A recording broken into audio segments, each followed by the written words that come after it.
Welcome to Toby's Tax Tips. I'm Toby Wells, and in this episode, we will look at inheritance tax, what it is, and steps to consider implementing to reduce and mitigate your inheritance tax liability and to ensure your estate gets distributed as you wish.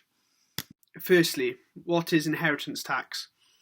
Inheritance tax, or IHT as it is commonly abbreviated to, is the tax due on the estate of someone who has passed away. The estate will consist of all assets held by that individual, including land and property, money, shareholdings, as well as any other possessions. Approximately 1 in 20 estates pay IHT. Although this is relatively low, careful lifetime estate planning should be undertaken to mitigate any IHT liabilities, particularly for those high net worth individuals who, as you would naturally expect, pay the blind share of inheritance tax. Normally, no IHT is due if the value of the estate is below the nil rate band of £325,000. If the estate, for example, is valued at £400,000, then inheritance tax will only be due on the £75,000 that exceeds this threshold. IHT on the excess is charged at the rate of 40%, and in this example would be £30,000. If a person leaves their estate to their husband or wife, no IHT is due. Similarly, if an individual leaves everything to an exempt beneficiary, say a charity or community amateur sports club, then again, no IHT will be due. Additionally, if an individual gives their home to their children or grandchildren, then the nil rate band threshold increases to £500,000, as it incorporates the residence nil rate band of £175,000. Please note, the residence nil rate band tapers if the value of the estate exceeds £2 million. First and foremost, make a will. Failing this, your estate will devolve under the intestacy laws and may be not distributed in the way that you wanted. This is particularly important for cohabitees who have no entitlement where there is no will in place. Make sure your will is up to date.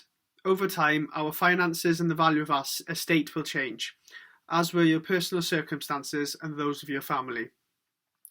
To make life as easy as possible for executors, keep and maintain a file or register of all your assets and where any certificates or documents are kept. Additionally, maintain a record of lifetime gifts, as these can sometimes be chargeable on death. Remember, gifts and transfers between husbands, wives and civil partners are exempt from IHT.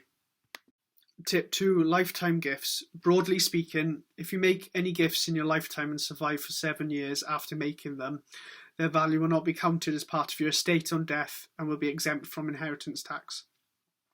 These lifetime transfers to individuals are called potentially exempt transfers, or PETs in their short form. To fall within the PET rules, the donee must have given up all rights to the gifted asset. Failing this, the asset may be chargeable on death as a gift with reservation of benefit. Furthermore, individuals can gift up to £3,000 per tax year. This £3,000 will not be a PET and as such not liable to inheritance tax. Couples can therefore gift £6,000 without forming part of their estate on death. Gifts can be made to any number of persons, but only up to £250 per person in each tax year can be made as an exempt gift. If the amount exceeds £250, then the entirety of the gift may be chargeable to inheritance tax. Gifts on marriages are also exempt, and the exempt limits depend on the relationship to the bride, groom or civil partner. For example, either parent can gift £5,000, grandparents or great-grandparents £2,500, and any other person can gift £1,000 without any inheritance tax consequences. Tip 3. Business property relief. Transfers in lifetime or on death, subject to certain conditions of eligible business assets and business interests, qualify for relief from inheritance tax. There are 2 rates of business property relief. You can receive 100% relief for unincorporated businesses, all holdings of unquoted shares in qualifying companies, or unquoted shares including those traded on the AIM market. A rate of 50% will be available for shares given control of a quoted company or land, building, machinery or plant used in a partnership or controlled company where the transferor is a partner or controlling shareholder. To get BPR, you must have owned the asset for at least 2 years and the business must be wholly or mainly trading. Please note, business property relief can be restricted by accepted assets. Assets will be accepted if they aren't wholly or mainly used for business purposes and include surplus cash to the business's requirements. Tip 4. Agricultural property relief. Similar to BPR, with agricultural property relief or APR, there are 2 rates of IHT relief. You can receive 100% IHT relief for land and buildings where the transferor has vacant possession or the right to obtain possession within 12 months, or agricultural property let for periods exceeding 12 months where the letting commenced on or after 1st of September 1995. Alternatively, 50% inheritance tax relief is available for other qualifying agricultural property. Further considerations of APR eligibility need to be considered with an ongoing trend of farms diversifying.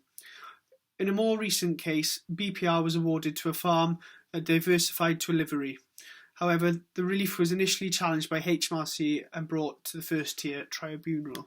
Tip 5. Other considerations. Non-exempt gifts or transfers should be made as early as possible to increase the chances of surviving the 7-year period. I recommend gifting assets that do not qualify for reliefs such as BPR and APR in priority to those that do. Note, there may be a capital gains tax implications for gifts of certain assets made during the lifetime.